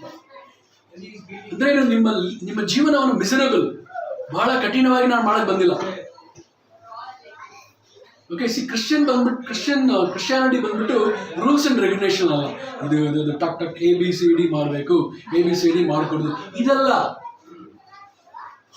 ಕ್ರಿಶ್ಚಿಯಾನಿಟಿ ಬಂದ್ಬಿಟ್ಟು ನಾವು ಯೇಸು ಕ್ರಿಸ್ತರ ಕುರುಬನ ಬಗ್ಗೆ, ಅವ್ರ ಹತ್ರ ಸಂಬಂಧ ಇಟ್ಕೊಳ್ಳೋದ್ರ ಬಗ್ಗೆ ಮಾತಾಡ್ತೇವೆ. ಮತ್ತು ಸಂತೋಷದಿಂದ ಯೇಸು ಕ್ರಿಸ್ತು ನಿನಗೆ ಎಷ್ಟು ಉತ್ತಮವಾದ ಜೀವನವನ್ನು ಕೊಡ್ತಾರೆ, ಸಮೃದ್ಧಿಯಾದ ಜೀವನ, ಅತ್ಯುತ್ತಮವಾದ ಜೀವನವನ್ನು ಕೊಡ್ತಾರೆ. ಕಠಿಣವಾಗಿ ಮಾಡಲ್ಲ ನಿಮ್ಮ ಜೀವನ. ಒಬ್ರು ಶಿಷ್ಯನಾಗಿನ ಮುಂಚೆ ಅಷ್ಟೇ ಟಫ್ ಆಗಿದ್ದು, ಇವಾಗ ಇನ್ನೂ ಟಫ್ ಆಗಿಬಿಟ್ಟಿದೆ. ಫುಲ್ ರೂಲ್ಸ್ ಅಂಡ್ ರೆಗ್ಯುಲೇಷನ್ ಮಾಡಬೇಕು. ಆ ಥರ ಅಲ್ಲ. ಯೇಸು ಕ್ರಿಸ್ತ ಹೇಳ್ತಾರೆ, ನಾನು ನಿನಗೆ ಸಮೃದ್ಧಿಯಾದ ಜೀವನ ಕೊಡೋಕ್ಕೆ ಬಂದಿದ್ದೀನಿ, ಕಷ್ಟ ಕೊಡೋಕೆ ಬಂದಿಲ್ಲ. ಯೇಸು ಕ್ರಿಸ್ತ ಹೇಳಿದ್ರೆ, ನಿನ್ನ ಕಷ್ಟ ನೋಡಿ ನಾನೇ ನನ್ನ ಪ್ರಾಣವನ್ನು ತ್ಯಾಗ ಮಾಡಿದೆ. ಓಕೆ, ಇಲ್ಲಿವರೆಗೂ ಯಾರು ಕೂಡ ಯೇಸು ಕ್ರಿಸ್ತರ ಹಾಗೆ ಪ್ರಾಣವನ್ನೇ ತ್ಯಾಗ ಮಾಡಿಲ್ಲ. ಬಹಳ ಜನ ಹೇಳಿದ್ದಾರೆ ತ್ಯಾಗ ಮಾಡ್ತೀನಿ ಅಂತ. ಇಲ್ಲ ಸಮಯದಲ್ಲಿ ನಾವು ಹೇಳ್ತೀವಿ ಮಕ್ಕಳಿಗೆ, ನಾನು ನಿಮಗೆ ಪ್ರಾಣನೂ ಕೊಡ್ತೀನಿ. ಓಕೆ, ಸೊ ಬಹಳ ಕಡಿಮೆ ಜನ ಮಾಡಿದ್ದಾರೆ ಕೆಲವು ಜನ, ಬಹಳ ಕಡಿಮೆ ಜನ. ಯೇಸು ಕ್ರಿಸ್ತು ಬಹಳ ವ್ಯತ್ಯಾಸವಾದ ಒಂದು ಕುರುಬರಾಗಿದ್ದಾರೆ, ತನ್ನ ಪ್ರಾಣವನ್ನು ಕೊಟ್ಟಿದ್ದಾರೆ. ಅದಕ್ಕೆ ಅವರು ಪ್ರಧಾನ ಕುರುಬರು, ಅವರು ನಮಗೆ ಮಾದರಿಯಾಗಿದೆ. ನಾವು ಅವರ ಹೆಜ್ಜೆ ಜಾಡಿನಲ್ಲಿ ನಡೀಬೇಕು. ಓಕೆ, ಸೊ ಯೇಸು ಕ್ರಿಸ್ತು ಏನು ಹೇಳ್ತಾರೆ 15ರಲ್ಲಿ, ನಾನು ಅವರ ಹಾಗಲ್ಲ, ನಾನು ಕಳ್ಳ ಅಲ್ಲ. ಓಕೆ, ನಾನು ಕದ್ಕೊಳ್ಳೋಕೆ ಬಂದಿಲ್ಲ, ಕೊಲ್ಲೋಕೆ ಬಂದಿಲ್ಲ, ಹಾಳು ಮಾಡಕ್ಕೆ ಬಂದಿಲ್ಲ. ನಾನು ಬಂದಿರೋದು ಯಾಕೆ? ನಿಮಗೆ ಅತ್ಯುತ್ತಮವಾದ ಜೀವನವನ್ನು, ಸಮೃದ್ಧಿಯಾದ ಜೀವನವನ್ನು ತರಕ್ಕೆ. ಓಕೆ, ಸೊ ನಿಮಗೆ ಸಂತೋಷವಾದ ಜೀವನವನ್ನು ತೋರಿಸ್ಲಿಕ್ಕೆ ಅದು ನನ್ನ ಮೂಲಕ ಮಾತ್ರ ಮಾಡೋಕ್ಕೆ ಸಾಧ್ಯ. ಅದಕ್ಕೆ ಹೇಳ್ತಾರೆ ಯೇಸು ಕ್ರಿಸ್ತ, ನಾನೇ ಬಾಗಿಲು. ಓಕೆ, ಬಹಳ ಜನ ಸೈತಾನ್ ಬಹಳ ಸಮಯದಲ್ಲಿ ವಾಗ್ದಾನಗಳು ಮಾಡ್ಬೋದು. ಸೈತಾನ್ ನೀವು ಅಡ್ವರ್ಟೈಸ್ಮೆಂಟ್ಗಳೆಲ್ಲ ನೋಡ್ಬೋದು. ಅದು ಉದಾಹರಣೆಗೆ ನೀವು ಮೂವಿ ಎಲ್ಲ ನೋಡಿದ್ರೆ ಟ್ರೈಲರ್ಸ್, ಓಕೆ, ನಾವು 3 ಅವರ್ ಒಂದು ಮೂವಿ ನೋಡೋಕೆ ಹೋಗ್ತೀವಿ, ಆದರೆ ಅದರಲ್ಲಿ 1.5 ನಿಮಿಷ ಅಥವಾ 1 ನಿಮಿಷ ಒಂದು ಟ್ರೈಲರ್ ತೋರಿಸ್ತಾರೆ. ಅದು ಟ್ರೈಲರಲ್ಲಿ ಏನೆಲ್ಲ ಒಳ್ಳೇದಿದೆ ಅದನ್ನೇ ತೋರಿಸ್ತಾರೆ, ಯಾವೆಲ್ಲ ಸರಿ ಇಲ್ಲ, ಬೋರ್ ಹೊಡಿತೆ ಅದೆಲ್ಲ ತೋರಿಸ್ತಾರ. ಸೈತಾನ್ಗಳು ಹಿಂಗೇನೆ, ಸೈತಾನ ಜಾಹೀರಾತುಗಳು ಹಿಂಗೆ ಇರುತ್ತೆ. ಬಹಳ ನರಕನು ಬಹಳ ಸೂಪರ್ ಆಗಿದೆ ಅಂತ ತೋರಿಸ್ತಾರೆ ಜಾಹೀರಾತು, ಅಡ್ವರ್ಟೈಸ್ಮೆಂಟ್ ಪ್ರಕಾರ. ಬಹಳ ಜನ ಅದನ್ನ ನೋಡಿ ಆಕರ್ಷಣೆ ಹೊಂದಿ, ಸ್ವರ್ಗದಲ್ಲಿ ಬಹಳ ಬೋರ್ ಹೊಡಿತೆ, ಅಲ್ಲಿ ನೋಡಿ ಎಷ್ಟೊಂದು ಆಕರ್ಷಣೆ ಆಗಿದೆ. ಅಲ್ಲಿ ಹೋಗಿ ಸ್ವಲ್ಪ ದಿವಸ ಇರುವಾಗ ಗೊತ್ತಾಗುತ್ತೆ ಏನೋ. ಬಟ್ ಈ ಸೈತಾನ ಏನ್ ಮಾಡ್ತಾನೆ? ಸುಳ್ಳು ಹೇಳಕ್ಕೆ, ಮೋಸ ಮಾಡಕ್ಕೆ ಬರ್ತಾನೆ. ಯೇಸು ಕ್ರಿಸ್ತ ಹೇಳ್ತಾರೆ, ಸೊ ಈ ತರ ನಾನಲ್ಲ. ಸೊ ಸೈತಾನು ಬಹಳ ವಿಷಯಗಳು, ಅವನು ವಾಗ್ದಾನಗಳನ್ನು ಪ್ರಾಮಿಸ್ ಮಾಡ್ತಾನೆ. ಓಕೆ, ಬೇರೆ ಬೇರೆ ಬಾಗಿಲುಗಳು ತೆಗೆದು ತೋರಿಸ್ತಾನೆ. ನೋಡು ಈ ಬಾಗಿಲು ಹೆಂಗಿದೆ, ನೋಡಿ ಈ ತರ ಬಾಗಿಲು ಹೆಂಗಿದೆ ತೋರಿಸ್ತಾನೆ. ಆಪ್ಷನ್ಸ್, ಬೇರೆ ಬೇರೆ ಅವಕಾಶಗಳು ತೋರಿಸ್ತಾನೆ. ನೋಡಕ್ಕೆ ಬಹಳ ಚಂದ ಕಾಣುತ್ತೆ ಆ ಟೈಮಲ್ಲಿ. ಬಟ್ ಆದ್ರೆ ಸೈತಾನ್ ಆಗಲಿ ಗುರಿ ಇದ್ರೆ, ನೀನು ಹೆಂಗಾದ್ರೆ ಮಾಡಿ ಹಾಳು ಮಾಡಬೇಕು, ಅದಕ್ಕೋಸ್ಕರ ಹೆಂಗಾದ್ರೆ ಮಾಡಿ ಆಕರ್ಷಣೆ ಮಾಡಿ ಅವನ ಪಕ್ಕದಲ್ಲಿ ಕರ್ಕೊಬೇಕು ಅಂತ. ನೀವೆಲ್ಲ ಜಾರ ಬಂಡಿ ನೋಡಿದಿರಲ್ಲ, ಯಾರಾದ್ರೂ ಆಟ ಆಡಿದಿರ ಜಾರ ಬಂಡಿಲಿ? ಒಂದ್ಸರಿ ಮೇಲೆ ಹತ್ತಿ ಕುತ್ಬಿಟ್ಟು ನೀವು ಹಿಂಗ್ ಅಂದ್ಬಿಟ್ರೆ, ನೀವು ತಿರುಗಿ ಡಿಸೈಡ್ ಮಾಡಿದ್ರೆ ಮೇಲೆ ಹೋಗಕ್ಕಾಗಲ್ಲ. ಹಿಂಗ್ ಅಂದ್ಬಿಟ್ರೆ ನೀವು ಕೆಳಗಡೆ ಬೀಳಲೇಬೇಕು. ಅಂದ್ರೆ ಈಗ ಸೈತಾನ್ ಏನ್ ಮಾಡ್ತಾನೆ, ಮೇಲೆ ಕುಟ್ಟಿಸ್ಬಿಟ್ಟು ನೀವು ಹಿಂಗ್ ಅನ್ನೋ ತರ ಮಾಡ್ತಾನೆ.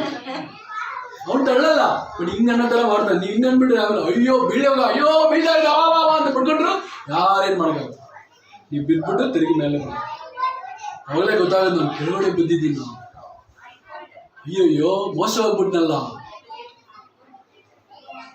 ಎಷ್ಟು ಚೆನ್ನಾಗಿ ಮಾತಾಡಿದ್ರಿ ಬ್ರದರು ಸಿಸ್ಟರು, ಆದ್ರೆ ಜೊತೆಯಲ್ಲಿದ್ದೆ ಹಳ್ಳ ತೊಳ್ಬಿಟ್ರಲ್ಲ ಅಂತ ಅನ್ಸುತ್ತಲ್ವಾ. ಸೈತಾನ್ ಈ ತರ ಕಳ್ಳ ಕದ್ಕೊಳ್ಳಕ್ಕೆ ಇರ್ತಾನೆ. ಓಕೆ, ಅವನ ಮುಖ್ಯ ಗುರಿ ನೀವು ಹಾಳಾಗ್ಬೇಕು. ಓಕೆ, ಅವಾಗ ನಾವು ನಿರಾಶೆ ಹೋಗ್ತೀವಿ, ಬಹಳ ನಿರಾಶೆ ಹೋಗ್ತೀವಿ. ಯಾಕೆ ನನ್ನ ಜೀವನ ಈ ತರ ಆಯ್ತು? ಸೊ ಯೋಚನೆ ಮಾಡಿ ನೋಡ್ರಿ, ಕೆಲವು ಸಮಯದಲ್ಲಿ ಬಾಗಿಲುಗಳು ತೆಗೆದ ಓಕೆ ಕೆಟ್ಟ ಚಿತ್ರದಲ್ಲಿ ನೋಡಿ, ಓಕೆ ನೋಡಿ ಒಳ್ಳೆ ಬ್ರ್ಯಾಂಡ್ ಬಂದಿದೆ, ವಿಸ್ಕಿ, ಬ್ರಾಂದಿ, ಸರಾಯಿ, ಓಕೆ ನೋಡು.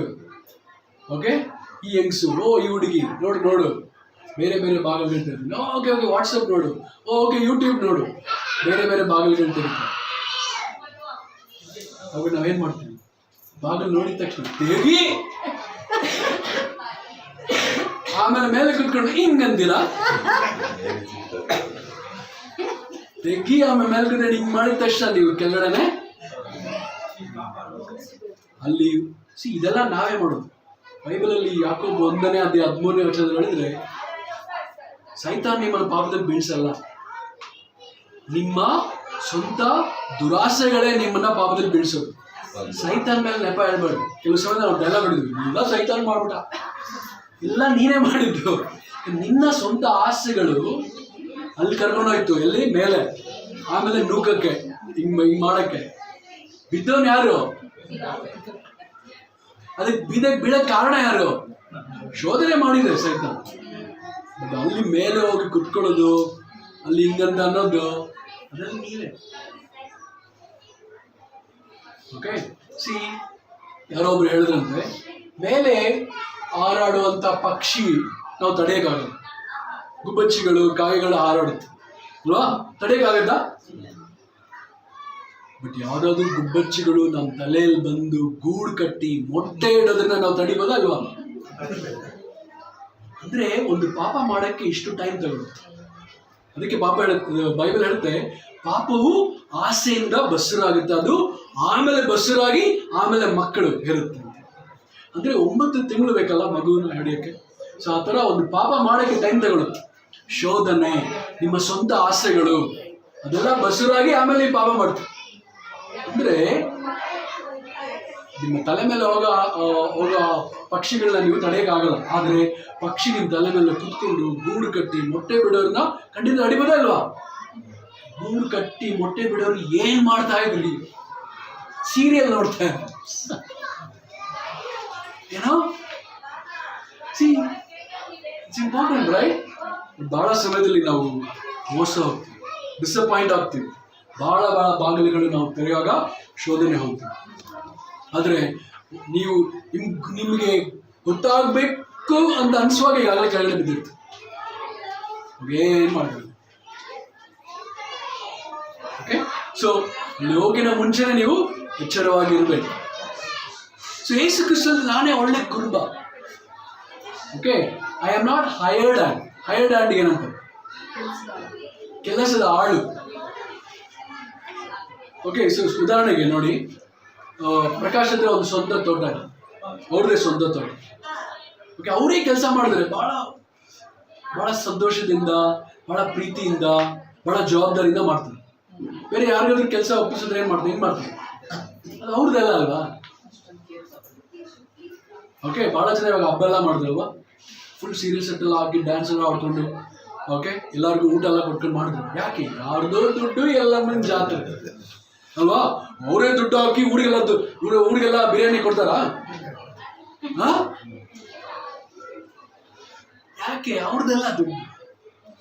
ಅವ್ರದ್ದು ದುಡ್ಡು ಅಂದ್ರೆ ಯೋಚನೆ ಮಾಡ್ತಾರೆ, ಒಂದೊಂದು ಪೈಸೆ ಖರ್ಚು ಮಾಡಕ್ಕೂ ಯೋಚನೆ ಮಾಡ್ತಾರೆ ಅಲ್ವಾ? ಸೊ ಯೇಸು ಕ್ರಿಸ್ತ ಹೇಳ್ತಾರೆ, ನಾನು ಕೂಲಿ ಆಳಲ್ಲ, ನಾನು ಯಾರು? ನಾನು ಒಳ್ಳೆ ಕುರುಬ. I am A good shepherd. ನಾನು ನಿಮಗೋಸ್ಕರ ಜೀವ ಕೊಟ್ಟಿದ್ದೆ. ಬಟ್ ಕೂಲಿ ಆಳ ಅದನ್ನ ಮಾಡಲ್ಲ. ಕೂಲಿ ಆಳ ಏನ್ ಮಾಡ್ತಾನೆ? ಯಾವ್ದಾದ್ರು ತೋಳ ಬರುವಾಗ ಓಡ್ತಾನೆ. ಯಾಕಂದ್ರೆ ಅವನಿಗೆ ಏನಾದ್ರೂ ಆಗ್ಬಿಡುತ್ತೆ, ನಾನು ಸೇವ್ ಆಗಿರ್ಬೇಕು, ಕುರಿ ಹಂಗಾದ್ರೆ ಅದು ನನಗೆ ನಂದಲ್ಲ ಕುರಿ. ಓಕೆ, ಸೊ ಖಂಡಿತವಾಗ್ಲೂ ಕುರಿಗಳ ರಕ್ಷಣೆ ಬಗ್ಗೆ ಯೋಚನೆ ಮಾಡಲ್ಲ. ಸೊ ನಾವು ಪ್ರಧಾನ ಕುರುಬನ್ನ ನಾವು ಹಿಂಬಾಲಿಸ್ತಾ ಇದೀವಿ ಅಂದ್ರೆ, ನಾವು ಒಳ್ಳೆ ಆಗ್ಬೇಕಂದ್ರೆ ಏನ್ ಮಾಡ್ಬೇಕು? ಕೆಲವೊಮ್ಮೆ ನಾವು ತ್ಯಾಗ ಮಾಡಿ ಜೀವನ ಕೊಡಕ್ಕೆ ತಯಾರಾಗಿರ್ಬೇಕು. ಟೈಮ್ ಬರುವಾಗ ಯಾವಾಗಲೂ ರೆಡಿ ಆಗಿರೋದಲ್ಲ, ಜೀವ ಕೊಡಲ್ಲ ಅದಲ್ಲ, ಟೈಮ್ ಬರುವಾಗ ಕೊಡ್ಬೇಕು. ಸುಮ್ಮನೆ ಮಾತಾಡೋರು ಯಾವತ್ತೂ ಕೊಡೋದು. ನಿಜವಾಗ್ಲೂ ಕುರಿಗಳಿಗೆ ನಾವು ಆ ಒಂದು ಸಮಯ ಬರುವಾಗ ಜೀವ ಕೊಡೋಕ್ಕೆ ತಯಾರಾಗಿಲ್ಲ. ಸೊ ಕುರಿಗಳಿಗಾಗಲೇ ಮಂದೆಗಳಿದೆ. ಓಕೆ, ಸೊ ಆಮೇಲೆ ಹೊಸ ಕುರಿಗಳು ಬರಬೇಕು. ನಾವು ಎಲ್ಲಿ ಹೋಗಿ ನಾವೆಲ್ಲರೂ ಕುರಿಗಳು ಇಲ್ಲಿ ನಾವು ಬೇಷಾಗಿದ್ದೀವಲ್ಲ, ಆರಾಮಾಗಿದ್ದೀವಿ. ಅವಾಗ ಹೊಸ ಕುರಿಗಳು ಬರೋಕ್ಕೆ ನಾವು ಯೋಚನೆ ಮಾಡ್ತೀವಿ, ಹೊಸ ಕುರಿಗಳು ಹೆಂಗೆ. ಓಕೆ, ಅದಕ್ಕೋಸ್ಕರ ನಾನೇನು ಪ್ರಯತ್ನ ಮಾಡ್ತೀನಿ? ಸೊ ಇಲ್ಲಿ ಇರೋ ಕುರಿಗಳನ್ನ ಹೇಗೆ ಸುರಕ್ಷಿತವಾಗಿ ನೋಡ್ಕೋಬೇಕು ಮತ್ತು ಹೊಸ ಕುರಿಗಳನ್ನ ಹೇಗೆ ಕರ್ಕೊಂಡ್ಬರ್ಬೇಕು ನಾವು ಯೋಚನೆ ಮಾಡಬೇಕು. ಓಕೆ, ಸೊ ಇಲ್ಲಿ ಯೋಹಾನ 10ನೇ ಅಧ್ಯಾಯ 27ನೇ ವಚನದಲ್ಲಿ ಯೇಸು ಕ್ರಿಸ್ತ ಹೇಳ್ತಾರೆ, ಕುರಿಗಳು ಒಳ್ಳೆ ಕುರುಬನ ಧ್ವನಿಯನ್ನ ಕೇಳಿಸ್ಕೊಳ್ಳುತ್ತೆ ಮತ್ತು ಕಂಡುಹಿಡಿಯುತ್ತೆ. ಓಕೆ, ಕುರಿಗಳಿಗೆ ಕುರುಬನ ವಾಯ್ಸ್ ಧ್ವನಿ ಗೊತ್ತಿದೆ. ಸೊ ನಿಮಗೆ ನನಗೆ ಯೇಸು ಕ್ರಿಸ್ತನ ವಾಯ್ಸ್ ಧ್ವನಿ ಗೊತ್ತಿದೆ. ಎಷ್ಟು ಗೊತ್ತಿದೆ, ಎಷ್ಟು ಫೆಮಿಲಿಯರ್ ಆಗಿದೆ, ನೀವು ಗುರುತಿಸ್ಕೊಂತೀರಿ. ಕೆಲವು ಸಮಯದಲ್ಲಿ ಸೈತಾನ ಮಾತಾಡ್ತೀನಿ,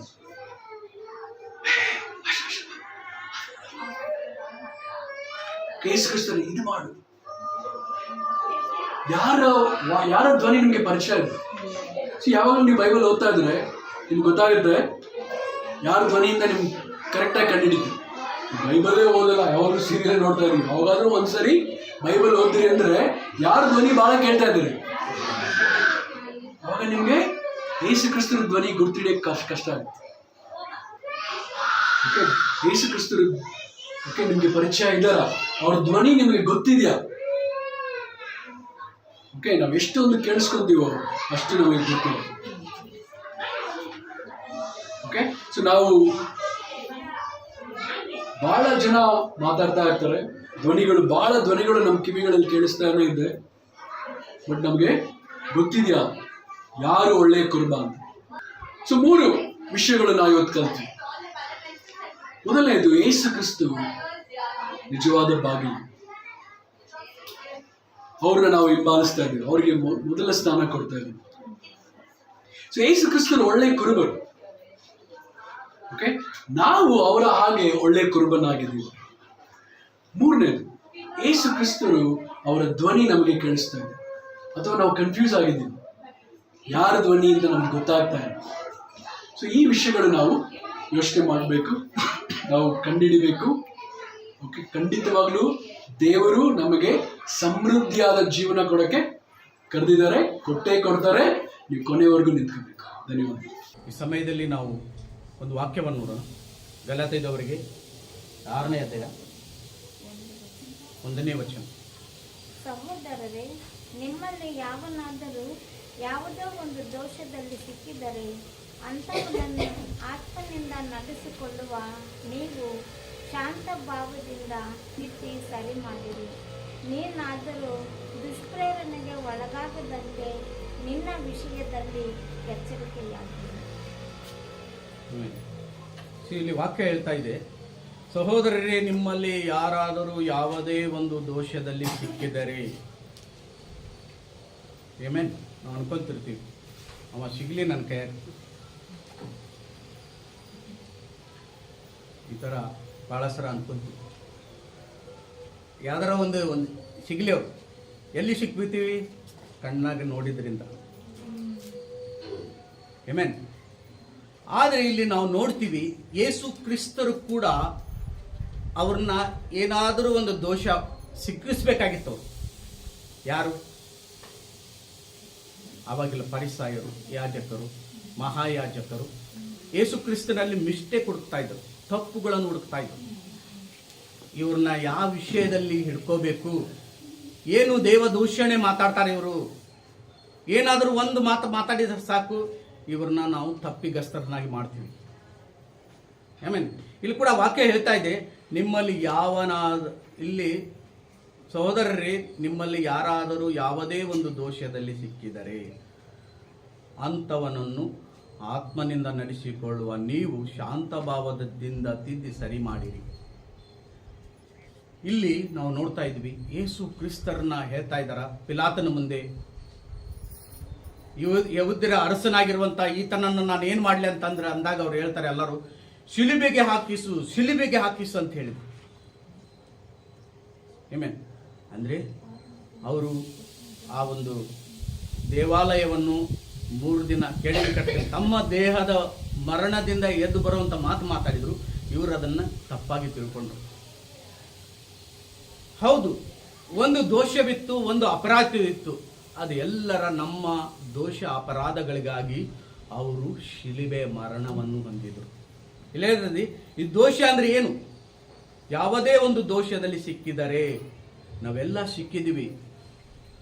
ಆ ಸಿಕ್ಕಂತ ಸಂದರ್ಭದಲ್ಲಿ ಆ ಒಂದು ಯೇಸು ಕ್ರಿಸ್ತರು ಯಾವ ಪಾಪ ಮಾಡಲಾರ್ದೆ ನಮ್ಮ ದೋಷಗಳೆಲ್ಲ ತಮ್ಮ ಮೇಲೆ ಹಾಕ್ಕೊಂಡು ಮರಣದ ಕಂಬವನ್ನು ಏರಿದರು.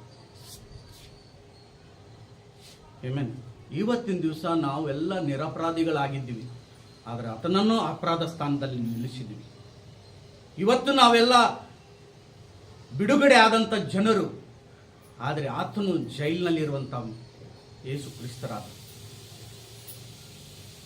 ಆಮೆನ್. ಇಲ್ಲಿ ಯಾರ ತಪ್ಪುಗಳನ್ನು ಯಾರ ಮೇಲೆ ತಗೊಳಕ್ಕಾಗುದಿಲ್ಲ, ಆದರೆ ಇಲ್ಲಿ ದೇವರಾಗಿರುವಂಥ ಯೇಸು ಕ್ರಿಸ್ತರು ತನ್ನ ಮೇಲೆ ತಗೊಂಡ್ರು ನಮ್ಮ ತಪ್ಪುಗಳು, ನಮ್ಮ ಅಪರಾಧಗಳು. ಇವತ್ತಿನ ದಿವಸ ನಾವು ಹೇಗಿದ್ದೀವಿ? ಯಾರಾದರೂ ಸಿಕ್ಕರೆ ನಾವು ಹೇಗಿರ್ತೀವಿ? ಯೇಸು ಅದೇ ತರ ಪರಿಸರ ತರ ಅವನ್ನ ಹಿಡ್ಕೊಂತೀವ? ಅವನು ಕ್ಷಮಿಸ್ತೀವ?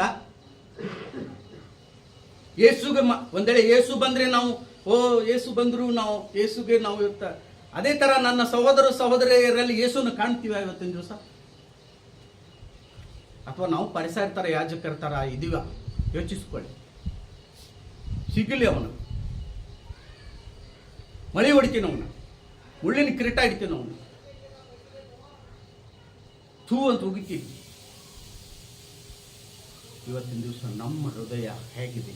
ದೋಷದಿಂದ ತುಂಬಿದೆಯಾ ಅಥವಾ ನಿರ್ದೋಷದಿಂದ ಇದೆಯಾ ನಮ್ಮ ಹೃದಯ? ಯೋಚಿಸ್ಕೊಳ್ಳಿ ಸಹೋದರ. ಇವತ್ತು ನಿಜವಾಗ್ಲೂ ನಾವು ಗ್ರೇಟ್ಫುಲ್ ಆಗಿ ಶಿಲುಬೆಗೆ ಮರಣಕ್ಕೆ ಕೃತಜ್ಞತರಾಗಿರ್ಬೇಕಂದ್ರೆ ನಾವು ಪ್ರತಿಯೊಬ್ಬರನ್ನ ಕ್ಷಮಿಸಬೇಕಾಗಿದೆ. ಶಿಲುಬೆಯ ಮರಣ ಸಾರ್ಥಕತೆ ಎಲ್ಲಿದೆ ಅಂದ್ರೆ ನಾವು ಕ್ಷಮಿಸೋದ್ರಲ್ಲಿ. ಯೇಸು ಕ್ರಿಸ್ತರು ನನ್ನ ಪ್ರೀತಿ ಮಾಡಬೇಡ್ರಪ್ಪ, ನನಗೆ ಬಟ್ಟೆ ಕೊಡಿಸ್ಬೇಡ್ರಪ್ಪ, ನಿನ್ನ ಸಹೋದರ ಸಹೋದರಿಯರಿದ್ದಾರಲ್ಲ ಅವ್ರಿಗೆ ಕೊಡ್ರಿ, ನನಗೆ ಮಾಡಬೇಡ್ರಿ. ನೀವು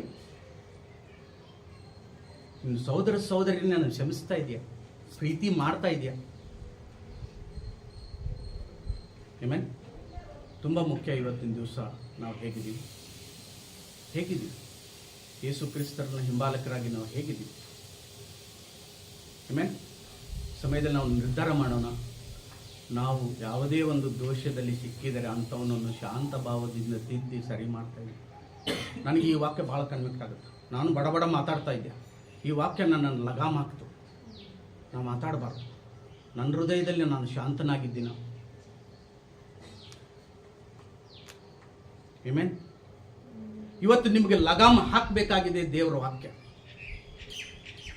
ಆಮೆನ್. ಅದಕ್ಕಾಗಿ ನಾನು ಹೇಳ್ತೀನಿ, ನಿಮಗೆ ಬಹಳ ಮುಖ್ಯವಾಗಿ ಬೇಡ್ಕೊಳ್ಳೋದೇನೆಂದರೆ, ನಾವು ಯೇಸು ಕ್ರಿಸ್ತರ ಹಿಂಬಾಲಕರಾದ ಮೇಲೆ ನಾವು ಇವತ್ತು ಅವ್ರನ್ನ ಅರ್ಥ ಮಾಡಿಕೊಂಡು, ಅವ್ರ ಶಿಲುಬೆ ಮರಣವನ್ನು ಅರ್ಥ ಮಾಡಿಕೊಂಡು ಇನ್ನೊಬ್ಬರನ್ನ ನಾವು ಪ್ರೀತಿ ಮಾಡೋದು, ಕ್ಷಮಿಸೋದು ತುಂಬ ಮುಖ್ಯ. ಆಮೆನ್. ಯಾಕಂದರೆ ಯೇಸು ಕ್ರಿಸ್ತರು ನಮ್ಮನ್ನು ಎಲ್ಲ ಎಂತಿಂಥ ಪಾಪಗಳು ಕ್ಷಮಿಸಿದ್ದಾರೆ ಅಂದರೆ, ಆಗಲಾರ್ದಂಥ ಪಾಪಗಳನ್ನು, ಅಪರಾಧಗಳನ್ನು, ತಪ್ಪುಗಳನ್ನು, ವ್ಯಭಿಚಾರವನ್ನು, ಕೊಲೆಯನ್ನು, ಆದರವನ್ನು ಎಲ್ಲವೂ ಕ್ಷಮಿಸಿದ್ದಾರೆ. ಇವತ್ತು ನಾವು ತುಂಬ ಭಾಳ ದೊಡ್ಡ ಸಿನ್ನರ್ಗಳಾಗಿದ್ದೀವಿ. ಆಮೆನ್. ಅಂಥ ಸಿನ್ನನ್ನು ಕ್ಷಮಿಸಿದವರು ಯೇಸು ಕ್ರಿಸ್ತರು. ಆಮೆನ್. ಅದಕ್ಕಾಗಿ ಇವತ್ತು ನಿರ್ಧಾರ ಮಾಡೋಣ. ನಾವು ಅವರು ದೇಹವನ್ನು ಸೂಚಿಸುವಂಥ ರೊಟ್ಟಿಗಾಗಿ, ಅವರ ರಕ್ತವನ್ನು ಸೂಚಿಸುವಂಥ ದ್ರಾಕ್ಷರಸಕ್ಕಾಗಿ ನಾವು ಪ್ರಾರ್ಥಿಸೋಣ. ನಾನು ರೊಟ್ಟಿಗಾಗಿ ಪ್ರಾರ್ಥಿಸ್ತೀನಿ, ಇವರು ನಮ್ಮ ಹೆಂಡತಿ ದ್ರಾಕ್ಷರಸಕ್ಕಾಗಿ ಪ್ರಾರ್ಥನೆ ಮಾಡೋಣ. ಸರ್ವಶಕ್ತರಾಗಿರುವ ದೇವರೇ, ನಿಜವಾಗಲೂ ನಾವು ಯಾರನ್ನು ನಮಗೆ ಕೈಯಾಗಿ ಸಿಗಲಿ ನಾವು ಮಾಡ್ತೀವಿ ಅಂತ ಭಾಳ ಸರ ಮನಸ್ಸಿನಲ್ಲಿ ಹಾಗೆ ಇಟ್ಕೊಂಡಿರ್ತೀವಿ. ಭಾಳ ಸರ ದೇವರೇ ಒಳಗಡೆನೇ ಇಟ್ಕೊತೀವಿ ದೇವರೇ.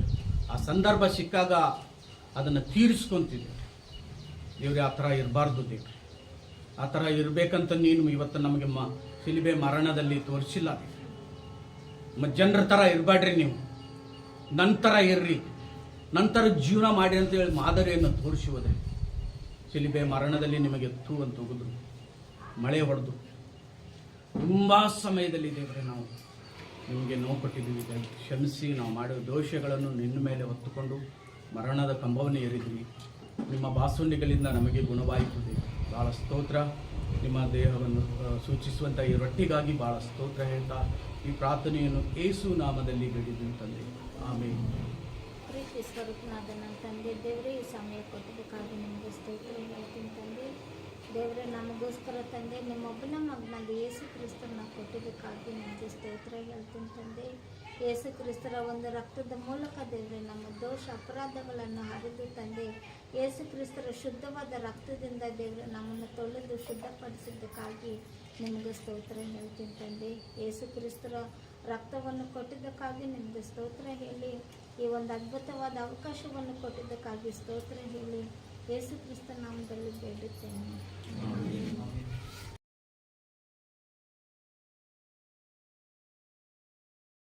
ಅನುಗೊಳಿಸಿ ಭೋಜನ ಕರೆದೆ ನೀ ಮನುಜನ, ನೀಡಲವಗೆ ಅನುದಿನ ನಿತ್ಯ ಜೀವನ. ಅನುಗೊಳಿಸಿ ಭೋಜನ ಕರೆದೆ ನೀ ಮನುಜನ, ನೀಡಲವಗೆ ಅನುದಿನ ನಿತ್ಯ ಜೀವನ. ಅನುಗೊಳಿಸಿ ಭೋಜನ ಕರೆದೆ ನೀ ಮನುಜನ.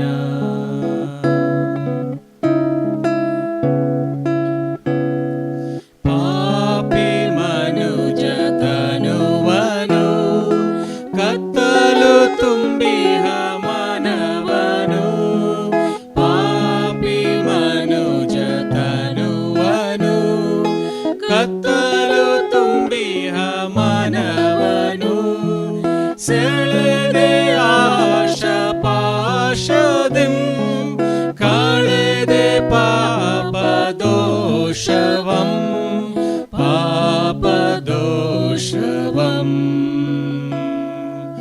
ಅನುಗೊಳಿಸಿ ಭೋಜನ ಕರೆದೆ ನೀ ಮನುಜನ.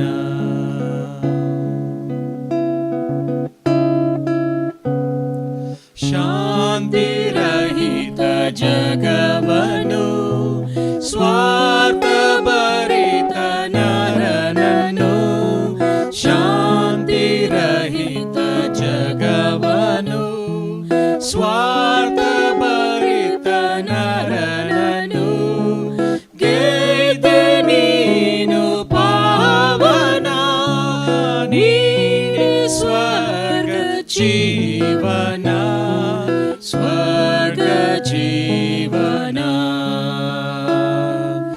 ಅನುಗೊಳಿಸಿ ಭೋಜನ ಕರೆದೆ ನೀ ಮನುಜನ.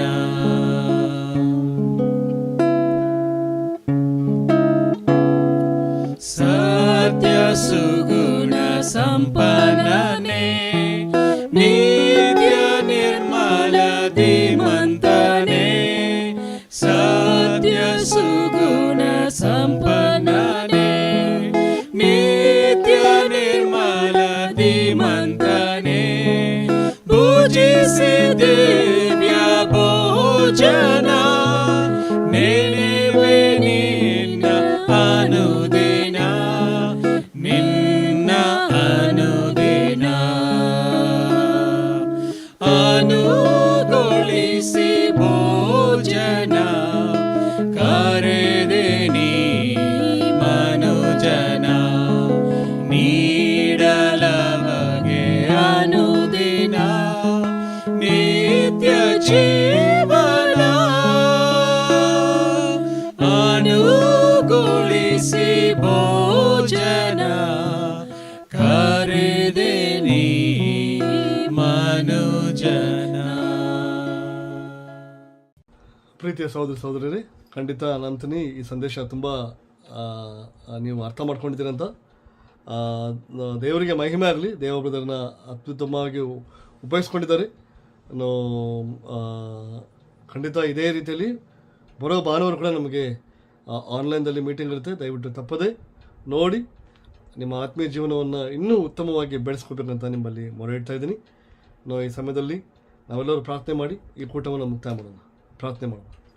ಅತಿ ಪರಿಶುದ್ಧ ದೇವರೇ, ನಿಮ್ಮ ವಾಕ್ಯಗಳನ್ನು ಕೊಟ್ಟು ನಮ್ಮನ್ನು ಆಶೀರ್ವಾದ ಮಾಡಿದ್ದಕ್ಕಾಗಿ ಸ್ತೋತ್ರ. ತಂದೆ, ನಿಮ್ಮ ವಾಕ್ಯದಂತೆ ನಡೆಯುವುದಕ್ಕೆ ನಮಗೆ ಸಹಾಯ ಮಾಡಿ. ತಂದೆ, ನಾವು ಇನ್ನೂ ಎಲ್ಲ ವಿಷಯದಲ್ಲಿ ಬೆಳೆಯೋದಕ್ಕೆ ಸಹಾಯ ಮಾಡಿ. ಆತ್ಮೀಯವಾದ ಫಲಗಳಲ್ಲಿ, ಆತ್ಮೀಯವಾದ ನಂಬಿಕೆಯಲ್ಲಿ ದೇವರೇ ನೀವು ನಮ್ಮನ್ನು ಬೆಳೆಸಬೇಕಂತ ನಿಮ್ಮಲ್ಲಿ ಮೊರೆ ಇಡ್ತಾ ಇದ್ದೀನಿ. ನಮ್ಮನ್ನು ಆಶೀರ್ವಾದ ಮಾಡಿ ಬಲಪಡಿಸ್ಬೇಕಂತ ಕೇಳ್ಕೊಳ್ತಾ ಇದ್ದೀನಿ. ನಮ್ಮೆಲ್ಲರಿಗೂ ಒಂದೇ ಮನಸ್ಸು ಕೊಡಿ, ನಿಮ್ಮನ್ನು ಅರ್ಥ ಮಾಡ್ಕೊಳ್ಳುವಂಥ ಮನಸ್ಸು ನಮಗೆ ಕೊಡಬೇಕಂತ ಪ್ರಾರ್ಥಿಸ್ತೇನೆ. ತಂದೆ, ಈ ಲೋಕದಲ್ಲಿ ಜೀವಿಸುವ ಹಾಗೆ ನಾವು ಜೀವಿಸದೆ ಆತ್ಮೀಯವಾಗಿ ವ್ಯತ್ಯಾಸಕರವಾದ ರೀತಿಯಲ್ಲಿ ದೇವರೇ ನಿಮಗೆ ಹೇಗೆ ಅನಿಸುತ್ತೋ ಹಾಗೆ ನಾವು ಜೀವಿಸೋದಕ್ಕೆ ನಮ್ಮನ್ನು ಆಶೀರ್ವದಿಸಬೇಕಂತ ಕೇಳ್ಕೊಂಡು ಪ್ರಾರ್ಥನೆ ನಿಮ್ಮ ಒಬ್ಬನೇ ಮಗನಾದ ಯೇಸು ನಾಮದಲ್ಲಿ ಪ್ರಾರ್ಥಿಸ್ತೀನಿ ದೇವರೇ. ಆಮೇನ್. ಧನ್ಯವಾದಗಳು.